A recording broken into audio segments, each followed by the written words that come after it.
I have been telling people for well over a year now that the Octa is absolutely incredible, and nobody believes me. So guess what? My wife is going to take a look at a regular Defender and an Octa, and she'll let us know if that is in fact not as cool as that.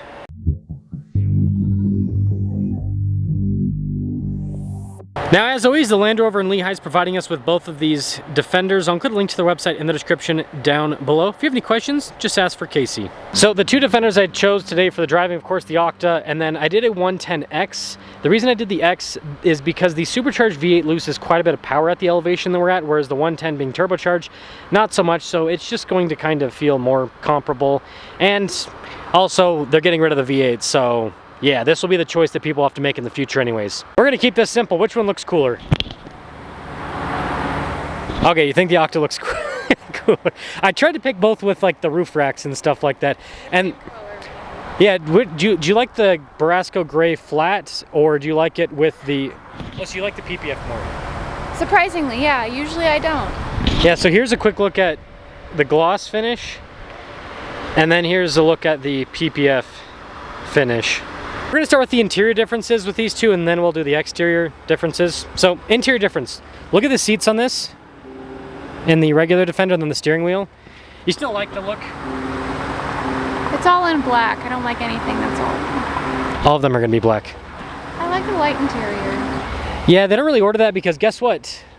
People don't buy the light interior, they always want black. Thank you. Hello again. Okay, this is the interior of the Octa. So look at the seats, they're completely different. And then the steering wheel has a little button on it for the Octa mode. So what do you think? It's got little pretties right here too. That's forged carbon. It's like a $5,000 option. Wow, okay. Yeah, this looks like a gaming chair. So these seats are called the body and soul. They vibrate with the music. You can turn it off, but like it's... Okay. They look cool though, right? Okay, sorry, I've been reviewing other cars recently. It's not forged carbon, it's chopped carbon. I got that wrong. I lied to you. It's chopped, not forged. This is a great angle for me to tell you about another key difference. Look at the fenders of both of them. Do you notice the difference? Yes. Swoopy, not swoopy. Yeah, the Octa's wider. It's like Raptor style. It is taller too. Yeah, so she said it's taller. Yeah, because this sits higher than this one. Yeah, so it's wider, it's taller, and it has super fancy suspension. It's got super fancy lots of things. She said it has super fancy lots of things. So the Octa has the 60 suspension, and the regular Defender has the regular suspension. Can you tell the difference? Looking at, like, just eyeballing it? Oh, yes, actually. Like, the suspension actually looks different. It does, and I don't know anything about anything, and it's different. That's a win. There you go, Land Rover. Even she can tell. So enough chit-chatting. Anyways, the audio quality outside is going to be bad because my microphone is really not set up to be a long-distance microphone, so sorry about that. We'll take them both out, drive them, and see if she can perceive the difference in the driving experience. Not just the engine acceleration, but more so, we're going to focus on the suspension. So we are driving the inline 6 first. The lighting's going to be not great inside because it's...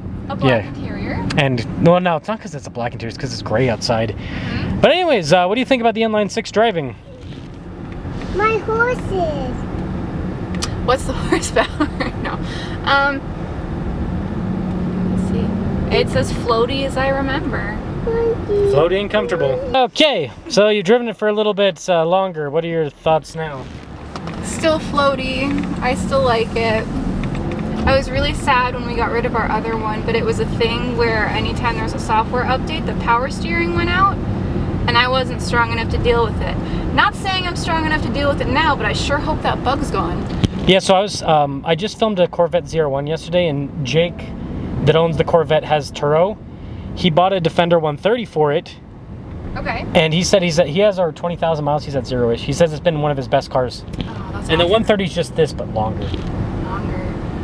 But is it still just a 2-row? No, it's a 3-row, but it's ugly. It's the long butt one. That's what it looks like. It looks like a Defender with a butt job. That's enough. Now that we're finished driving the inline 6, what are your thoughts on that? Again, it's basically the same Defender we owned, but a little bit fancier than the one we owned. Is it really fancier than the one that we owned? Yeah, ours was an X Dynamic SE. That was an X. It's just a higher pack. Okay. It has like a nicer interior, like stitching on the airbag cover. Oh, see, I didn't notice because I loved my light interior so much. Yeah. But yeah, so the drive and everything, you liked it? Yeah, I want to point out that neither of these have like the vents up top. The vents up top. It's only back here, so for little ones, you'd have to plan ahead to cool down the car. But it has trunk space, and I forgot how much I love trunk space. Jeez. I really do. Apparently, this is the bump test. There's a little tiny dip in the middle. It just tells you. Yeah, we're testing out that Raptor style suspension. Oh boy. Let's see. Bump. Almost nothing. There's a bump by my parents' house that'll take your car out. I think I've got decent lighting here. Nope, just kidding. Let's see how. I'm too pale. Oh, I think you exist now. Oh, you exist! Ooh. You exist on camera. What are your thoughts on this one? I like it. Oh, now you're going to heaven again. Ah! Okay, wait, I think I fixed it. I like it more than I'd like to admit. Yeah, and isn't it I like the way it handles, and it's more responsive than the other Defender.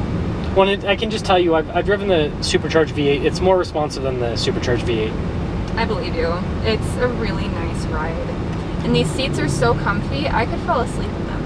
That could be because I'm tired, but they're really soft and like very...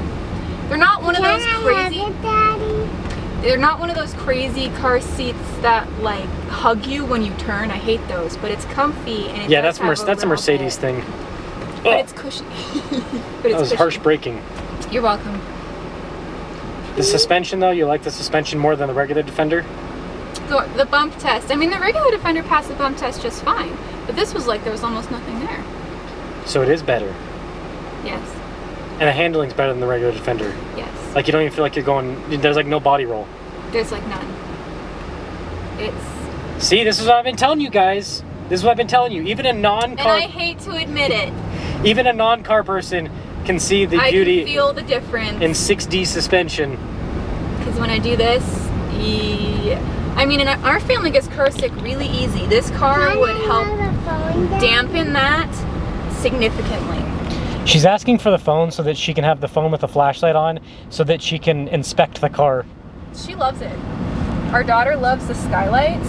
Yeah. Oh, she wants to take pictures with the phone. That's normal. Here's the good final thought. I'm going to give you price ranges. If you get a loaded up inline 6, it's like 90 to 100 depending on the options. Okay. V8 is about 110 to 130. This starts at just over 150 something, but most of them are about 160 to 180 depending on the options.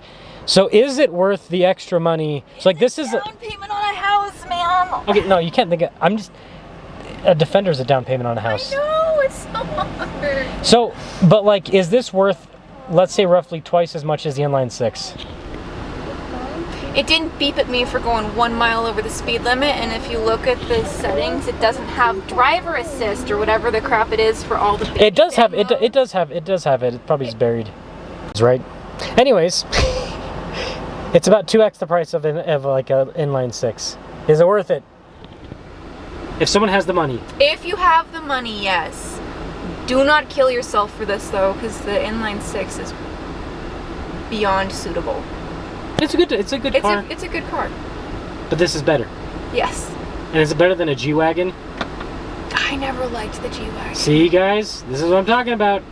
I never liked the G-wagon. The G-wagon starts at 150 for the base.